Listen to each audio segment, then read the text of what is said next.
All right, guys, thank you for tuning in. This is the pilot episode of the High Side Podcast. I'm Donny Kight, and I'm going to be joined alongside Josh Adams. Josh, you and I were on a show not very long ago, but we're on this one now. So, Yeah, that how's was it going? fun. Roller coaster of events, I might say. It's It going was. pretty good. Looking forward to seeing how this thing goes and what you and I and our other guys can make out of it. Yep. The Juicy Spider Studios crew got us together, so they liked what I was doing, and then we got you on board.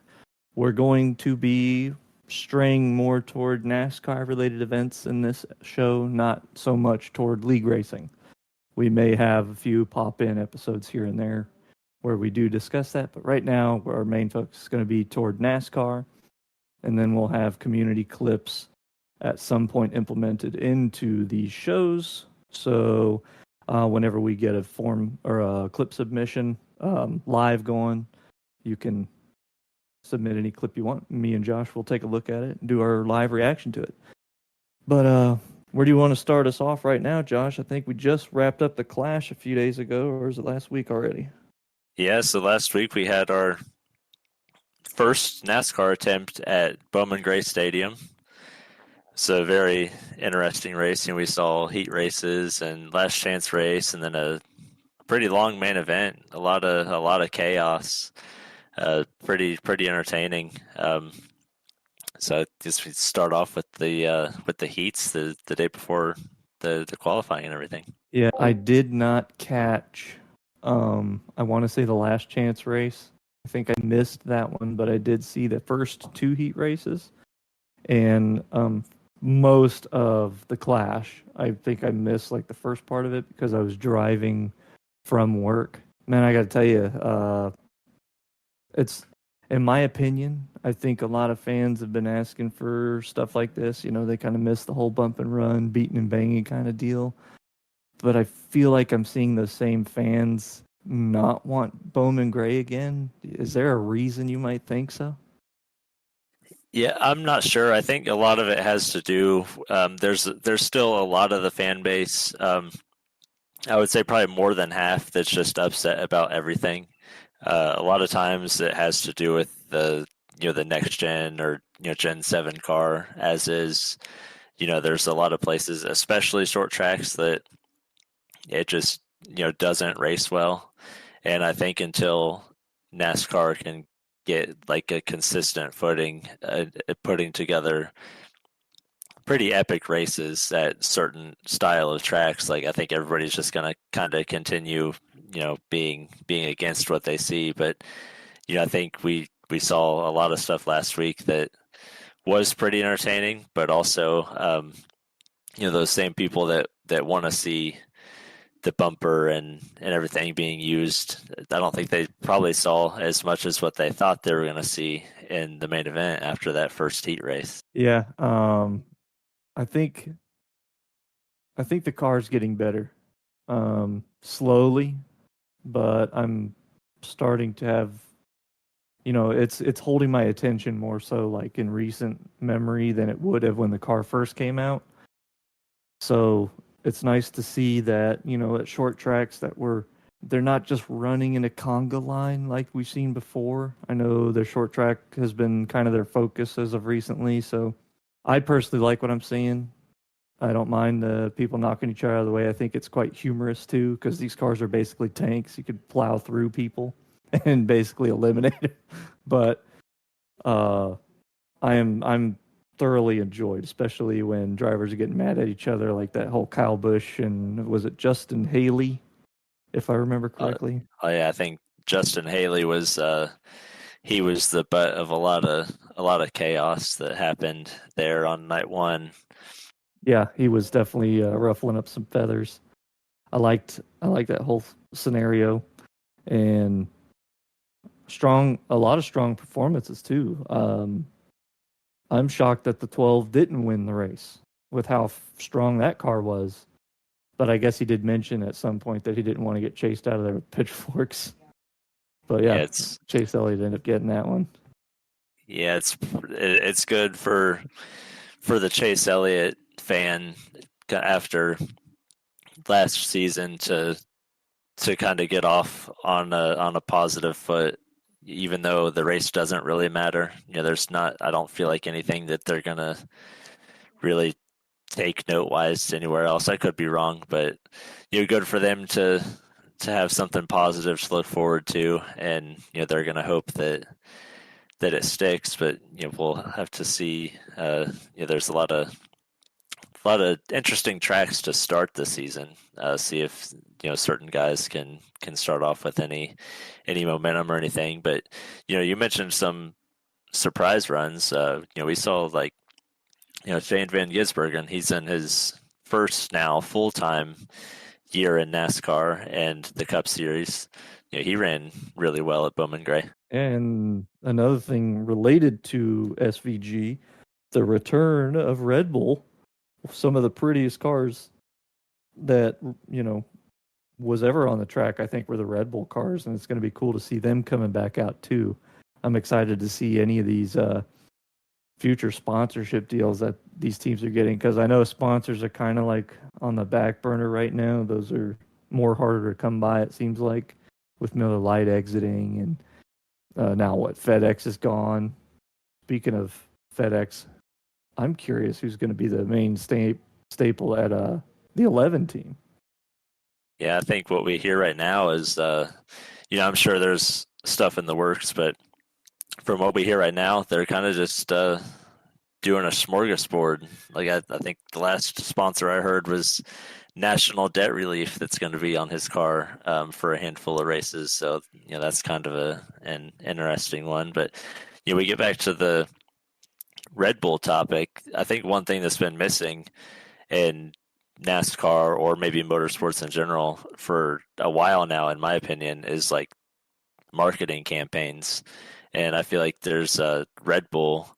There's probably not many sponsors that probably have a better chance at some pretty entertaining marketing campaigns as Red Bull would, with just all the athletes they have, and Gisbergen and Connor Zilic. Those seem like pretty cool dudes to be able to take that and see what happens with it. Yeah, I was thinking about that earlier. I didn't know if I should bring it up or not, but now that you have, I'll add on to that. I feel like, the fact that we have Red Bull back in here, or sponsors like that have left in the past but now have returned, NASCAR, I think, needs to get back on that whole marketing train. Because everybody remembers the mid 2000s and early 2000s NASCAR commercials. Everybody remembers those things, and they were humorous. But they don't do that anymore. I don't even remember the last time I saw, like, when's the last time we saw like just a driver commercial that was actually kind of funny? Yeah, the ones really right now that I can remember, I know Brandon Jones has one with Gibbs right now for Menards, and he had one with Dale Earnhardt Jr. last year when he was still at Junior Motorsports. There's a pretty funny one, I guess, where Joe Gibbs is coming through the line at Menards buying a new water heater, and he shows off his Super Bowl ring and everything in the commercial. It's stuff like that. It gets not just NASCAR fans tuned in, but there's trying to bring other people into our sport, and Joe Gibbs can do that when he's showing off something as cool as like a Super Bowl ring and something as random as a Menards commercial. I never caught that one. I'm gonna have to check that one out. Maybe whenever we get the situation ready for like reactions, we can take a look at that together. It'd be interesting to see. It sounds funny. But the only ones I remember are like the really old ones. I think the most recent one that I can think of is something to do. No, you know what? Was it? I can't remember. It was Daniel Suarez, wasn't it? Didn't he do a commercial? It's probably some kind of Coke commercial or something, maybe. It may have been. I'm not sure, but I know the good ones I remember. You got you used to have a massive Coca-Cola racing family. There's a bunch of different guys. But you had like Dale Jarrett with the UPS truck and Michael Waltrip with his Napa. Dale Earnhardt Jr. basically with anything. Dale Earnhardt Jr. even made Chase Elliott funny when Chase Elliott was running with Junior Motorsports and some of their Napa commercials. So Dale Earnhardt Jr. is really good at that stuff. So as long as he's around, I'm not I'm pretty entertained by what he's going to do. And speaking of Dale Earnhardt Jr., it'll be cool to see what he and Chris Stapleton have in store for Daytona with Justin Allgaier behind the wheel. Oh, that's right. Allgaier's supposed to make a cup start. Did they specify what number yet? Yeah, it's the number 40. It's gonna be sponsored by Traveler Whiskey.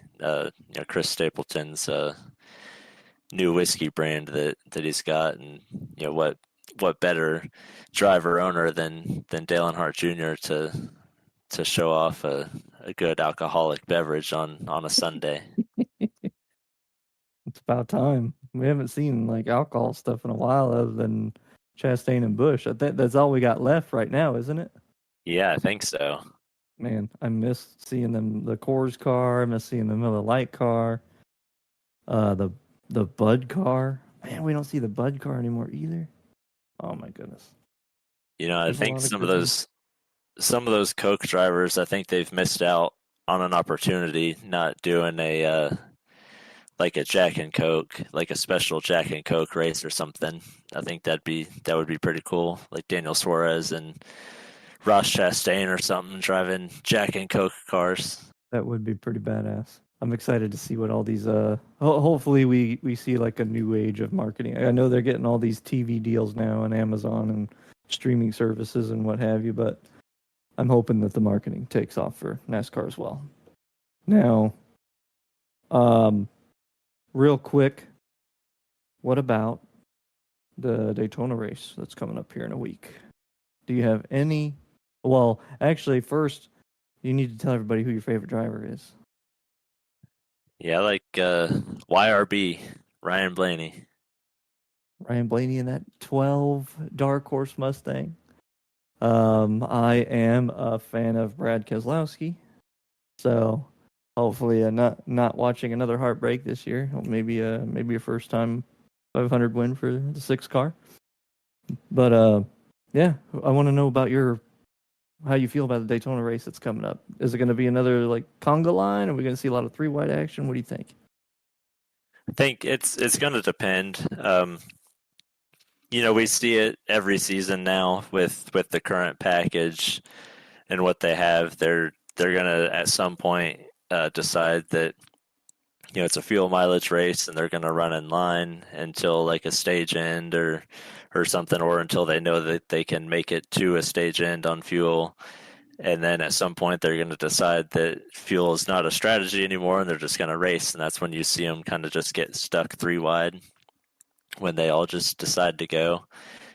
That's one thing that always kind of irritates me. Like, it looks cool on TV, but just because it looks cool doesn't mean it is. And that's one thing that they haven't really broken through yet. I think with this car and Daytona and Talladega is kind of just getting them out of the pack when they all decide to go 100%. They all just kind of get stuck, and rather than a 36 car line or whatever it is, it's like a 15 car line, but they're all 3x3x3. Yeah, it is cool to see on TV, but whenever we do it on the sim, it's annoying because you can't go anywhere, you can't do anything. You're just at the mercy of the person behind you at that point. So, I don't know. I hope it's going to be a lot of passing, but I'm hoping that obviously the RFK guys will stay out of trouble. As a matter of fact, do you think there's going to be a standout team at Daytona? Yeah, I mean, based off what we always see, Hendrick Motorsports will show up and be fast in qualifying. I would say maybe kind of dropped the ball on that last season, and maybe they raced better, which I think that's something you always want to do anyway. But I would think that they'll want to get back to being the fastest cars again.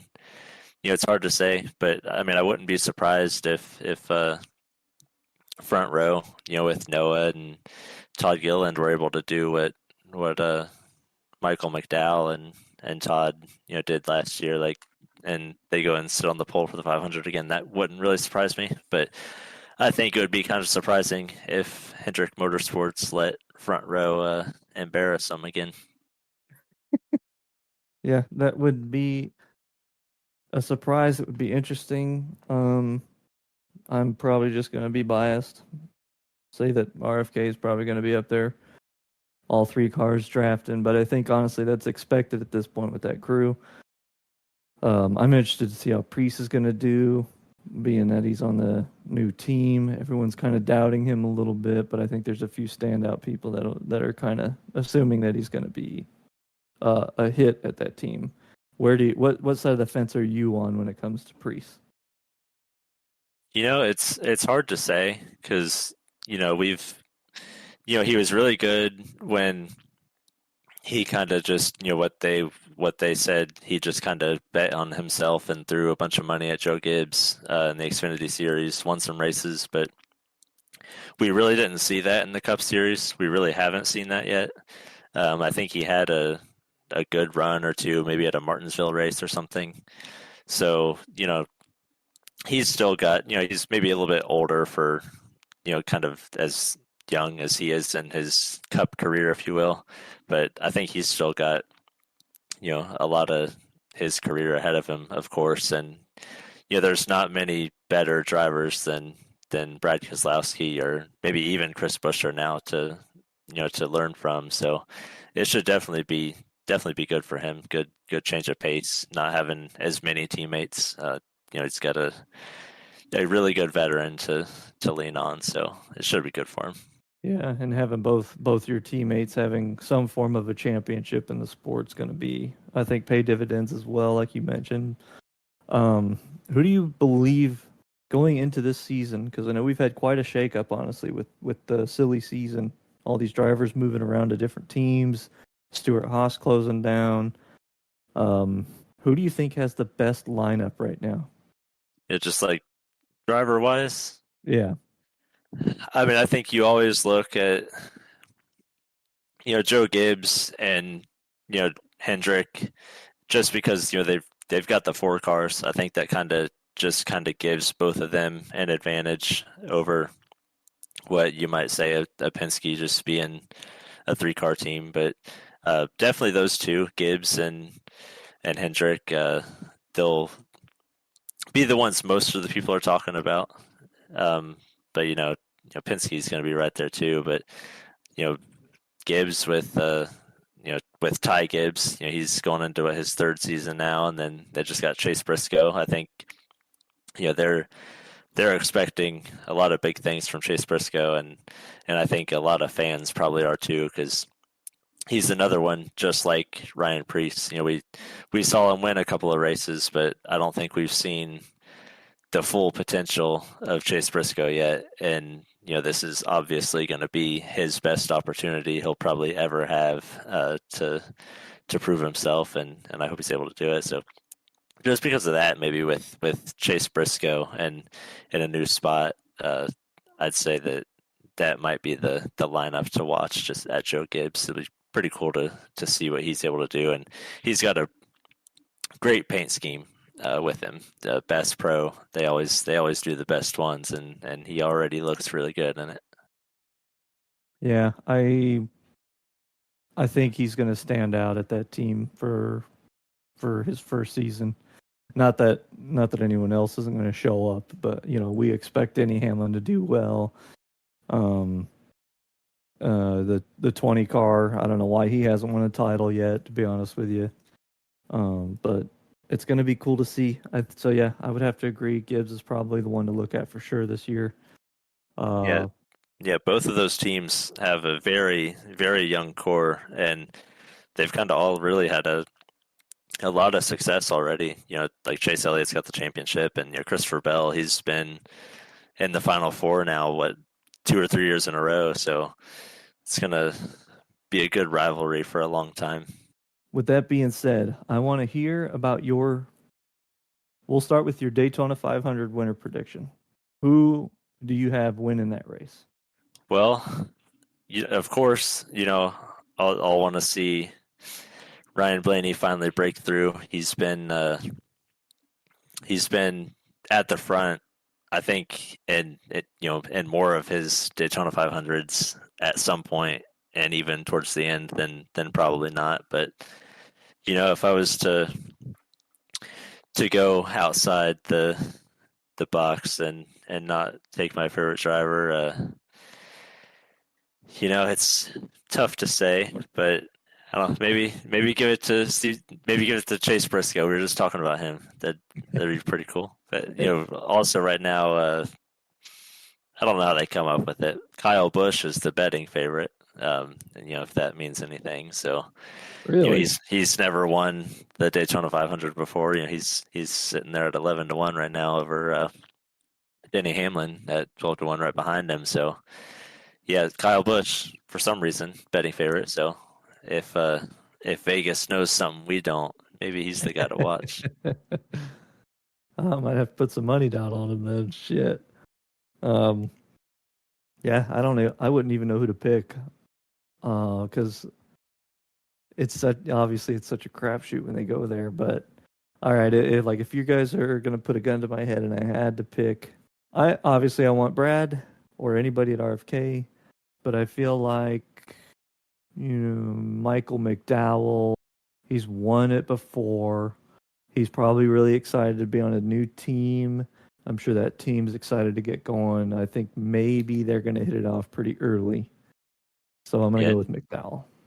Yeah, and he's going to have Justin Haley as his teammate. And, Justin Haley, he's already a very good super speedway racer. He's won a race at Daytona himself. So Michael McDowell probably has as good a shot as anybody.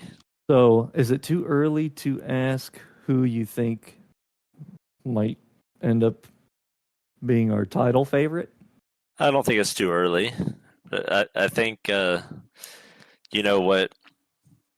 what I've seen is what a lot of the garage knows, and we've seen them maybe talk about maybe one day we'll rotate around the championship race, or maybe we won't go one place for a while and then change it, or maybe go year to year, maybe a couple of years at one spot. But a lot of drivers, they'll say as long as the championship race is at Phoenix, you look at Joey Logano or Ryan Blaney. So it's, that's obviously the championship race again this year, and they've proven to be pretty unstoppable with 3 championships in a row. So definitely both of them. And then I think it would go back to kind of just what we talked about before. It'd just be take your pick from Hendrick Motorsports or Joe Gibbs Racing, because it just kind of always seems to be kind of out of that stable of drivers.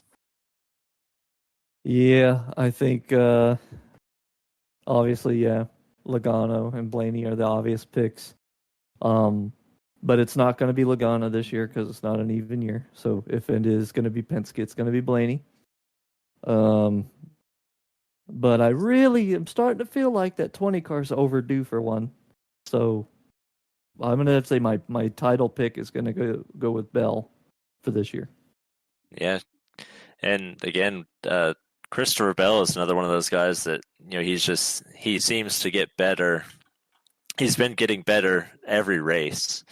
It's not even just a year by year thing with him. It's like every race, but he still has them opportunities maybe at the end of the race to not make the mistake, that kills his opportunity. And I think that's one thing that we talked about and saw a lot of times with Kyle Larson when they kind of came up around the same time. But what we saw with Kyle Larson before he went to the 5 car, we saw him not necessarily be in a place that should have had a lot of speed or had a chance to win a lot of races, but we saw him up there competing a lot of times for potential wins, and he Definitely. kind of just always goes for broke and it would make some kind of mistake. And I think a lot of times that's what we've seen out of Christopher Bell, but I feel like he's started to clean that up and he's going to be he's going to be one of them guys that's just a perennial favorite. Like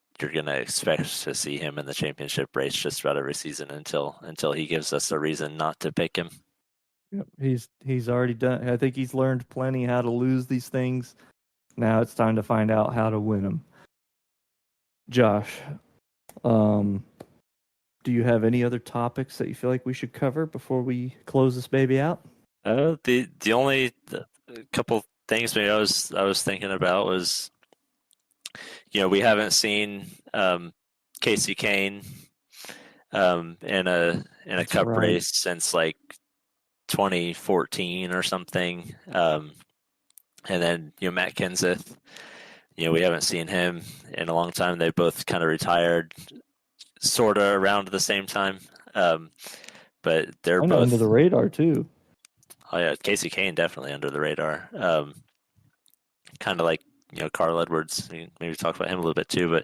But Casey Kane has announced that he's going to be driving in the Xfinity Series at Rockingham. When they go back there, and then Matt Kenseth is going to join him in the 9 car for Junior Motorsports, and I think Matt Kenseth might even be running more races than just Rockingham. So that'll be pretty cool for for the fans of Matt to see him running in a car that is probably going to have a chance to win. That Junior Motorsports always has chances to win pretty much every race, and I'm sure Matt still has the ability behind the wheel to do it just a few times a season and show those guys that he's still a championship driver. Okay, hear me out. When NASCAR does these throwback events, I think they should automatically include a throwback driver and put them in the race. It's not something that I feel like would be completely out of the realm of possibility now. Like they're already giving kind of the superstar provisional exemption or whatever they're calling it for a driver like Elio Castroneves to run the Daytona 500. Like he doesn't have to qualify in; he's locked in. So I mean, they could potentially say, "Oh, this guy's important enough. Let's bring him back and see what he can do." But we had the two Bowman Gray ringers. I don't really remember their names, but we had the two Bowman Gray ringers that came and ran the Clash there last week. So it's definitely something that we're starting to maybe see. SRX did it. Something that maybe NASCAR seems like they might want to do going forward. Yeah, I'm going to be really excited to see Kenseth and Kane on track again. I hope we see some more drivers come back and do it. Drivers that we all recognize from 10 years ago. It's honestly, it's kind of sad that like who's all left? Hamlin and Busch. I think that's all we got left right now from the era that you and I watched. Yeah, it's really crazy that I'm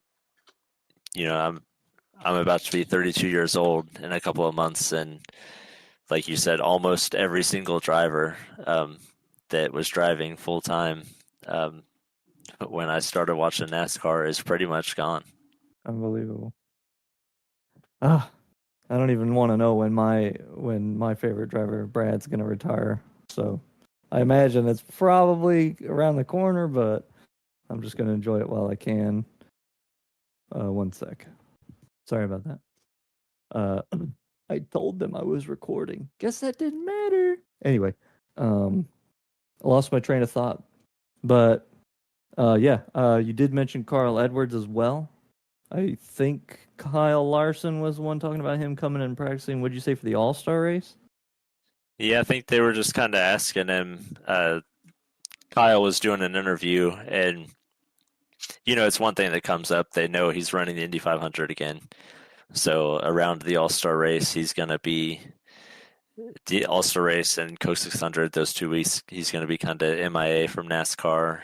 Just kind of doing their whole month of Indy basically. So Yeah, I think they asked him something, maybe who would you want to drive, and he mentioned Carl Edwards. I didn't, see the whole clip, but we just saw, Carl get inducted into the NASCAR Hall of Fame, so obviously he was a popular talking point this week. So it's probably one of the first names that came to his mind was Carl Edwards. But Carl had some pretty interesting things to say in his Hall of Fame acceptance speech. Maybe about like kind of what drew him back and some things that he thought he would have done differently if he had the opportunity to kind of do his career over again. Which, a lot of people were saying that was probably the one of the best acceptance speeches we've seen for a Hall of Fame NASCAR driver going in. Yeah, hopefully, I'm hoping that Kyle Larson maybe it's just a little trick up his sleeve to get Carl Edwards back in a race car and get him missing it again. But man, I'm excited to see because I mean we're getting so much new shit this year. We've got the Bowman Gray race. We got some drivers coming back. Hell, we're at I don't know what month it is, but we're supposed to be going to Mexico too for the Cup race. Oh yeah, that should be fun. But one thing I wanted to touch on, with Carl Edwards real quick. He talked about one thing that he kind of reflected on in his speech was he read a book by the UFC fighter George St. Pierre, and he said in that book, George says one thing he didn't understand was why people hate their competitors. And he said, why you have all these mean things to say about your competitors. And he went on to say that, he can't be a fighter without his opponent. And, his opponent makes him what he loves to be.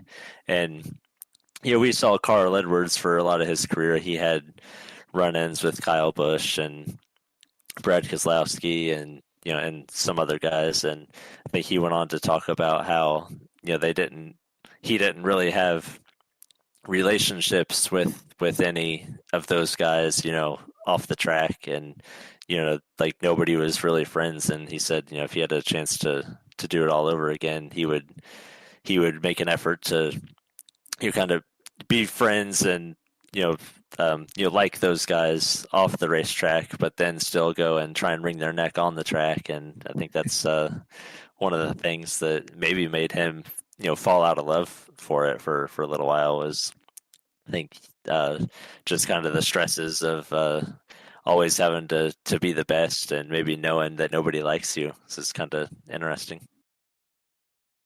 Yeah, I miss having Carl around. He was a good dude, but seems like he's not hiding anymore, so that's a good thing. Yeah, he said that he was invited back last year at Darlington. NASCAR invited him back, and he actually said he was nervous to come back because he didn't know, how he was going to be accepted. And he said he talked to Dale Earnhardt Jr. and Dale Earnhardt Jr. just said how everybody basically missed the hell out of him, and he wasn't ready for that kind of reaction. He maybe thought people would kind of still be sour about him just kind of up and leaving, and not really giving anybody, maybe except for the people close to him, much of a explanation as to why. Damn, that's amazing. I'm gonna have to look more into that. But yeah, if you don't have any other topics, I think we can probably close this thing out. I think because right now we're about an hour away from Super Bowl. I know me and Josh are hoping the Eagles get it. Don't be mad, Daddy Longlegs. It's all right. But we're going to be setting up probably a Discord server soon for everybody to submit some clips in so we can get the community involved in the show. This is specifically for iRacing. I mean, hell, if you guys have something on NASCAR Heat you want to throw in there. Honestly, I don't care. Any racing game. Mario Kart. I don't give a shit. If you guys want to throw your clips of Mario Kart in here, by all means, have at it. It's a racing community, so let's all hang out, get together every now and then. I think we're going to try to push for 2 episodes a month right now. If we get enough feedback from you guys and at least 8 views today, give us at least 8 and we'll come out for episode 2. So, but right now, we got some exciting things coming up in the future. We will eventually show you. I think you're going to see a lot of it in this episode. This is in regards to graphics. Gentleman of Mike, aka Drunken Spider, has been doing a lot of work on this stuff. So, and our pal over here, Nick Happyack, doing a lot of work as far as more two-dimensional stuff, not so much in the 3D aspect of things, but beautiful work from these guys. Check it out. You can also catch us on the racetrack, me, Josh, and Nick, V-Speed, Elite Racing Network, Legends Racing Network, and wherever else you could find us. Check us out on our Twitter links. It's going to be in the description. Myself, Josh Adams. Nick doesn't have one, but check out Drunken Spider and Juicy Spider Studios, all their socials. Yeah, man, I'm excited. We're going to see you guys on the next episode. So post a comment. Let us know what you thought of this. Have a good one.